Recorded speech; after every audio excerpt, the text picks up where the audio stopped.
بسم الله الرحمن الرحيم الحمد لله رب العالمين ثم الصلاة والسلام على أشرف الأنبياء والمرسلين حبيب إله العالمين بالقاسم المصطفى محمد محمود وعلى أهل بيت الأطهار الذين أذهب الله عنهم الرجس وطهرهم تطهيرا.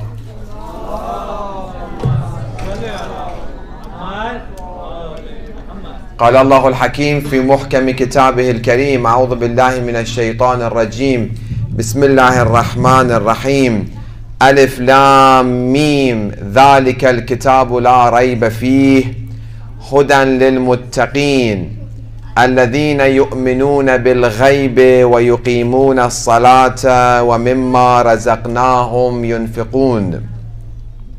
This is the book. There is no doubt in it. A guidance for the pious who believe in the unseen and maintain the prayer and spend out of what we have provided for them. As we mentioned last week, the first characteristic of a believer is to believe in unseen. Zain, can you put the volume a little bit down? Or if you can call one of the people in the kitchen for them to put the volume down. Any of the people in the kitchen. That's the first characteristics of pious people. To believe in unseen. I'm going to use it. Believing in unseen is the first characteristics of a pious individual.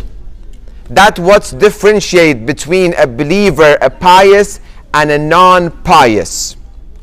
As we mentioned last night, there are many things within our life that we don't see but we believe in. But unfortunately, because we have been influenced by the non-religious atmosphere, by the non-religious community or semi-secular community, we start questioning the existence of God and the existence of the Imam of our time, which is in hidden. For example, this building, each and every one of us, we know that it had an architect. We didn't see the architect. We didn't see the contractor. I think only Brother Sayyid Wasim knows about the contractor and the architect. But we all believe that they exist. Because we see the result. We see this building coming to existence based on the hand of an architect drawing the plan and the contractor building it. Sisters, please, if you can help us a little bit. But still, even we don't know them, we haven't seen them. Some buildings, probably their architect and the contractor died. For example, the White House. Most probably the contractor and the architect of it died century ago. But when we go within the White House, we will be amazed by the architect, by the building, and so on and so forth. We believe in them even though we did not see them. The oxygen that we breathe, we don't see it, but without it we can't live. We believe in it. When it comes to Allah subhanahu wa ta'ala, many other examples can be given in the things that we don't see but we believe in. The first thing that we should believe, which is unseen, is Allah subhanahu wa ta'ala. Pious, Book of Allah, guidance for them. Who are those people? الَّذِينَ يُؤْمِنُونَ بِالْغَيْبِ. Those who believe in unseen. The first unseen, Allah subhanahu wa ta'ala. We don't see Him, but He exists. That is the manifest translation and the meaning of the verse. الَّذِينَ يُؤْمِنُونَ بِالْغَيْبِ. Everyone that reads Quran, that's the first meaning comes to their mind. Let me open a parentheses, which I see unfortunately many of our youth and adult, they are falling into the trap of this ideology. I read the Quran, I didn't understand what you said. I'll give you an example. A month ago, we had a discussion in my office with two brothers. Question, answer, question, answer, question, answer. I gave them a statement. Both of them understood it differently. First telling the second one, Sheikh said this. The second said, no, this is what Sheikh said. And they start arguing in my office. I tell them, I'm sitting here. I will tell you what I meant. You don't have to argue with one another. Does he means this or this? No, this is what I meant. And this is a person sitting and verbally communicating. They understand English. I spoke English. So we have some of the youth. They read the Quran and the translation, which, as we have said, translation of Quran, none of the translation of Quran is Quran. They are the translation. Quran in Arabic, it's the word of Allah subhanahu wa ta'ala, that is Quran. The translation, none of the translation have done justice to the verse of Quran. When I used to have tafsir of Quran session every week, Thursday night, long time ago, I had so much difficulties. I would read through 6, 7, 8, sometimes 10 different translations for one word of Quran. How can I say this one word of Quran in English? I couldn't find. So I had to explain one word of Quran, one word, in about 15 to 20 minutes. This is what Allah subhanahu wa ta'ala is trying to tell us. Arabic Quran, Arabic and the word of Allah to be the richest language, we're trying to understand with our language, English, which amongst many other languages, it's very weak and poor, and to our understanding without going to the words of Ahlul Bayt alayhim salam. So close the parentheses. What we read, الَّذِينَ يُؤْمِنُونَ بِالْغَيْبِ, we take it as a face value. Oh, Allah means believing it unseen. But what is the implication? What is the meaning hidden under this verse? As Ahlul Bayt alayhim salam, they tell us Quran has a face and it has butun, implications after implications after implications. Many other meanings can be driven from one word of Quran. Where do we understand this? Where do we get to know that this is what Allah means? To the words of Ahlul Bayt alayhim salam. As we said, Ahlul Bayt alayhim salam, we will read this beautiful hadith. We stated, but it's a good reminder for us that a person asked Imam Sadiq alayhi salam, who are those people who are pious and what is ghaib? For those who were not with us last night, Imam said, فَقَالَ الْمُتَّقُونَ بسم الله الرحمن الرحيم ألف لام ميم ذلك الكتاب لا ريب فيه هدى للمتقين الذين يؤمنون بالغيب. Or Imam Sadiq alayhi salam, who are those muttaqeen? He says فقال المتقون هم شيعة علي. The pious people are the Shia of Ali, who become Shia of Ali, who have reached the level of Shia of Ali. وَالْغَيْبُ هُوَ الْحُجَّةُ الْغَائِبُ. Ghaib, unseen, is the Imam that is hidden for them. So Allah subhanahu wa ta'ala, the beginning of the Quran, after Surah Al-Hamd, right away, the second chapter of Quran, first couple of verses, Allah brings the idea of Imam Mahdi ajalallahu ta'ala faraj al-sharif. How important is this topic, the topic of Imam Mahdi? How much can we emphasize that the second chapter of Quran, right away amongst the first couple of verses, Allah subhanahu wa ta'ala introduced you and I to Imam Mahdi ajalallahu ta'ala faraj al-sharif, because Allah is the one who planned and knows that we're going to go to the time that we don't have the Imam with us, but you still have to believe in him. Before all the wajibat, as we mentioned last night, before Salah, which Salah is Amud ad-Deen, the pillar of the Deen of this religion is Salat. The importance of Salah is so much that we have with a narration on the day of Qiyamah, they get the record open. Sheikh Mustafa Akhound, first his Salah. If my salah is accepted, in qubila qubila ma siwaha, wa in rudda rudda ma siwaha. They see Mustafa Akhound, before anything, how was his salah? Good? Okay, next a'mal, it will be accepted. If the salah is not accepted, don't worry about the rest. It's like when you're trying to submit an application to start university. They see your SAT. What is his or her score? Well, have they reached this score? Okay, good. Let's get the application, read through the rest. If you haven't passed the score of the SAT or MCAT or all of these exams, if you have not passed this test, they will not read the rest of the application. Oh, he is a good student, he has a good GPA, he can afford it, he cannot afford it, he's in an in-state tuition, he's out of state. No. First, what is his grade? What is his SAT number? So salah, which is amud ad-din, before salah, Allah subhanahu wa ta'ala says, mu'minun, pious, where the book of Allah subhanahu wa ta'ala will be guidance for them, they believe it unseen. Question, Sheikh. What is the difference between us and the non-Shia? Muslims, non-Shia, they believe in Imam Mahdi. None of the Muslim sect can deny Mahdi. No one.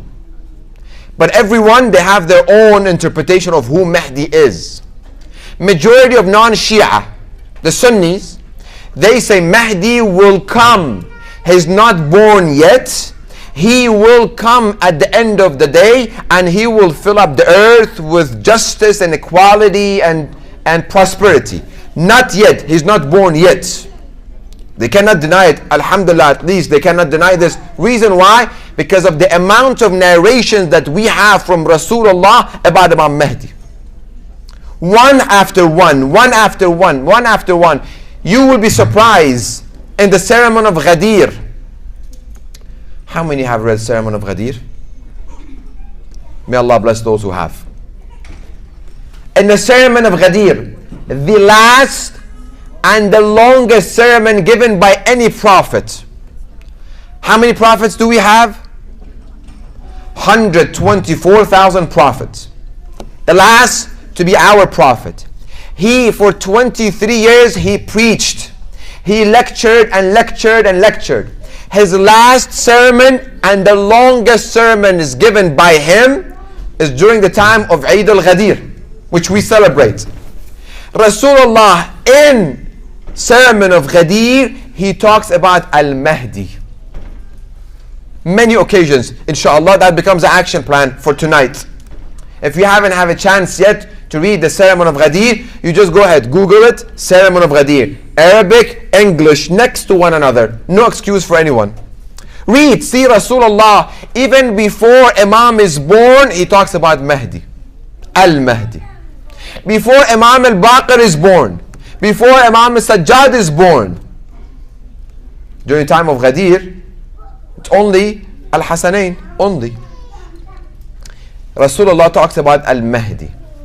So that shows how important is this, that in Eid al-Ghadir, Rasulullah is talking about Imam Mahdi.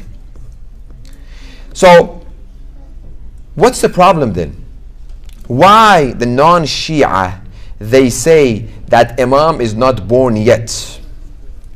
Because I'm assuming it is difficult for them to fathom a person living 1,148 years. If they go out, a person asks them, you believe in Mahdi? I believe. How can you believe in a person who is alive for 1,184 years this year? They don't have an answer. Remember last night what we said? We said everything we believe, it comes from where? Say it. It comes from where? Alhamdulillah, nobody remembers. It comes from Quran. Everything that we as Shia believe, we have proof of it in Quran. Can a person live that long? 1,184? Big question mark. Let's go to Quran. How many of us we know the story of Prophet Yunus? The one that was swallowed by big whale. Yes? The story is Nabi Yunus, he was within his people. Pay attention. He was within his people. He preached. He got tired of him. He really got tired. I keep telling them, worship Allah subhanahu wa ta'ala. They don't pay attention. They do the opposite. Oh, Allah cursed them, and he left. He left, gets on the boat, on a ship, and he leaves. His people, as soon as they saw some of the signs of the punishment of Allah subhanahu wa ta'ala, they became believers.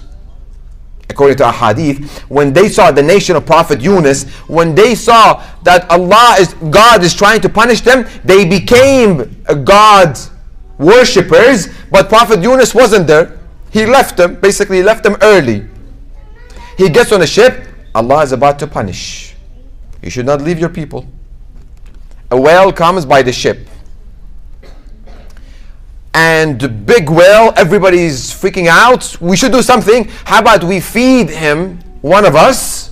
So the whale becomes busy with one of us, eating one of us, and he will leave the rest.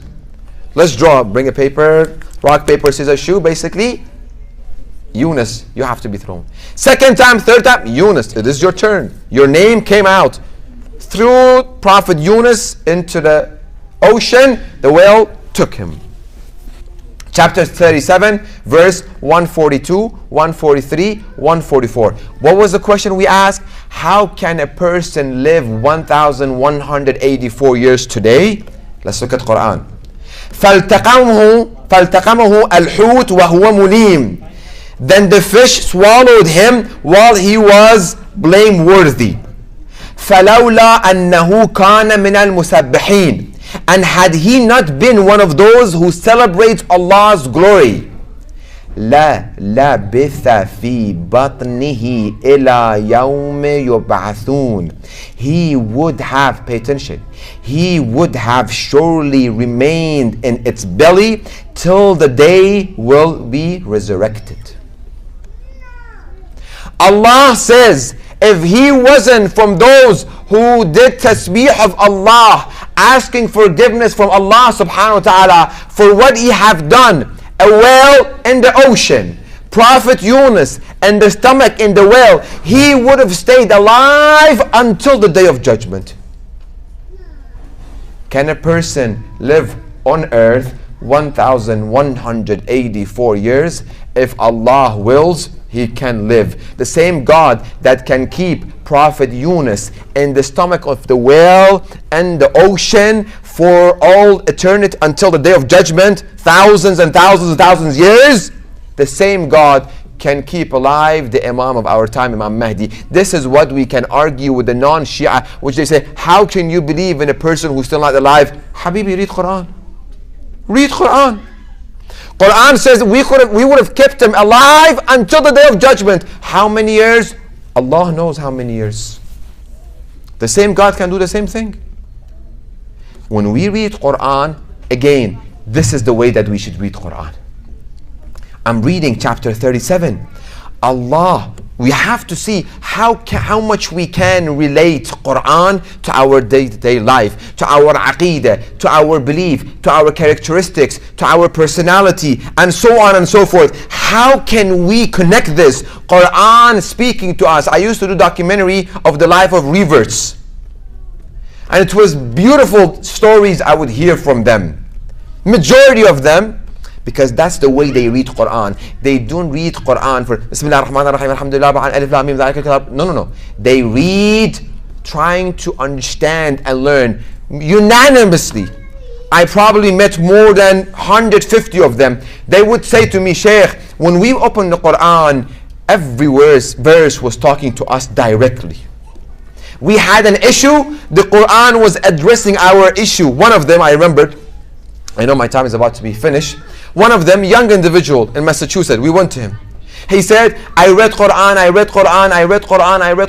Islam, but I wanted more signs, like a very clear signs. He said, I sat in my room, turn off all the lights, turn on some candles, I put it by the window, open the door of the window so maybe some sign will come in from the window. I sat, I was like, okay, I'm going to open the Quran and just see what's going to happen. I need some sign. Oh Allah, if you show me some sign, I will accept your religion. He's like, as soon as I open the book, the verse says, haven't we shown you so many signs until now? What else do you want me to show you? Haven't we? He's like, this was like, wow, Allah is just telling me. Well, what else do you want me to show you? You want me to bring the stick of Pharaoh and make it steak for you to believe in me? What else do you want me to see? See in yourself. في الآفاق والأنفس. Look at the universe. Look at yourself. Allah subhanahu wa ta'ala sent us the Quran. This is the way that we should read Quran. Oh, I'm thinking, we're studying about Imam Mahdi. I get to this chapter. It says Allah could have made him, keep him alive until the day of judgment. So the same Allah that can keep him in the whale, inside the stomach of the whale, in the ocean, until the day of judgment, how about the person staying alive on land? That is more possible than being in the stomach of the whale in the ocean. But the same God is capable. Believing in Imam Mahdi, believing in unseen, in Allah subhanahu wa ta'ala, is it only a concept? No. It's an ideology that is practiced every day. We do all the good deeds that alhamdulillah all of us we do, and which we should do more and more and more. All of us. And all the sins that we avoid and avoid. Why do we do it? Because we believe in unseen. When we do, may Allah bless all the brothers and sisters who are in the kitchen. Every day they come around 1 or 2 o'clock. They're here until 12, 1, 2, 3 in the morning next day. Which not that many people appreciate them. Why they do it? قُرْبَةً إِلَى اللَّهِ تَعَالَى. Why we come here, all of us. Why do I prepare a lecture? Why we come? Why we listen? Why we do? All of us, we do it قُرْبَةً إِلَى اللَّهِ تَعَالَى. So that belief in unseen has transferred into our action. We want to get nearness to Allah subhanahu wa ta'ala. We cannot see Him, but we want to get near Him. How? We do it with our good deeds. Hijab that we wear, because we believe in unseen. Music that we don't listen, because we believe in unseen. Haram that we lower our gaze, because we believe in unseen. Respect to our parents, because we believe in unseen. We believe in unseen. How? Because we believe in Allah. How? Because Allah says in the Holy Quran, وَلَا تَقُلْ لَهُمَا. Mustafa, take the trash. That's much. That وَلَا تَقُلْ لَهُمَا. Ahadith and interpreters of Quran say, if Allah could have brought something lower than this, He would have said, there is nothing lower than this as a value. Because I believe in unseen, I do all of my wajibat. Because I believe in unseen, I avoid all of my muharramat. I don't have time for this. Let me just say one thing. I'll leave the rest. I'm doing some shifting in the lecture. What did Prophet Yunus ala nabina wa alayhi salam said in the stomach of the whale in the ocean? That if he wouldn't say it, Allah said, I would have kept him alive until the day of judgment. La ilaha illa ant subhanaka inni kuntu minal zalimeen. It's called Dhikr al-Yunusiyya. I was reading the hadith today. How many of the imams have prescribed for us, if you have difficulties within your life, you are distressed, you're facing calamities, you have challenges within your life, you getting to dead ends. How many times people call me during the day, they come to my office, Sheikh, I got to dead end, I really don't know what to do. Well, Imam said what to do. I'm really, really sick. I'll tell you about myself. I don't go to the doctor. Typically, until I see myself I'm about to die, then I go to the doctor. Because I don't like to go to the doctor, I don't like to take the medicine, I just don't like it. That's my personality.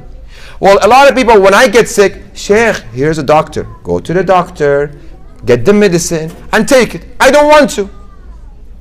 So I'm going to keep suffering and suffer and suffer and suffer. And it has happened to me many times. And I just don't learn my lesson. When I get sick, I just leave it. I'm hoping that my immune system will do its job. Come on, do something, do something. Some honey with lemon and hot water. Just do something to fix it. It doesn't work. After 10, 15 days of suffering, then I go to the doctor. Well, the same doctors are available, and they are Ahlul Bayt alayhimus salam, not in person that we can communicate, but their teaching is there. Their teaching is there. Ahlul Bayt have said many times, when you have problem in life, which you don't know what to do. I'm not going to say about the problem. 3 days ago, 4 days ago, we faced some difficulties in here. I was really had a problem. There was a specific dua. I went really to my office and I did it. The next day I saw the result. Like this, within this past 10 days. I'm not telling you stories from 1400 years ago. No, just 10 days ago. The prescription that Ahlul Bayt alayhim salam have given us works. We have to believe and act upon it. If you have problem with your life, whatever the problem is that all of us were facing, tonight, next night, another night, tomorrow is Labor Day, Memorial Day, we have nothing to do. I do wudu, I get on my sajjadah, I hold on to tasbih 400 times. La ilaha illa ant subhanaka inni kuntu min al-zalimin. How difficult is that? It won't take you probably 15-20 minutes maximum. La ilaha illa ant subhanaka inni kuntu min al-zalimin. La ilaha illa ant subhanaka inni kuntu min al-zalimin. La ilaha illa ant subhanaka inni kuntu min al-zalimin. This verse released Prophet Yunus ala nabina wa alayhi salam from the stomach of the whale. If it wasn't because of this, he would have been there until the day of judgment and nobody knew about him, what happened to him. And we knew what happened to him, but where is he? Where is that whale? Nobody would have knew. La ilaha illa ant subhanaka inni kuntu min al-zalimin. Can we do that? Nobody says yes. Can we do that? Say insha'Allah. Allahumma salli ala Muhammadin wa ali Muhammad. Let us raise our hand, read Dua al-Ghariq. Bismillah ar-Rahman ar-Rahim. Ya Allahu, Ya Rahmanu, Ya Rahim. Ya Muqallib al-Qulub, Thabbit qalbi ala dinik. Ya Allahu, Ya Rahmanu, Ya Rahim. Ya Muqallib al-Qulub, Thabbit qalbi ala dinik. Ya Allahu, Ya Rahmanu, Ya Rahim. Ya Muqallib al-Qulub, ثبت قلبي على دينك. بسم الله الرحمن الرحيم. اللهم كن لوليك الحجة ابن الحسن صلواتك عليه وعلى آبائه في هذه الساعة وفي كل ساعة وليا وحافظا وقائدا وناصرا ودليلا وعينا حتى تسكنه أرضك طوعا وتمتعه فيها طويلا برحمتك يا أرحم الراحمين. اللهم صل على محمد وآله.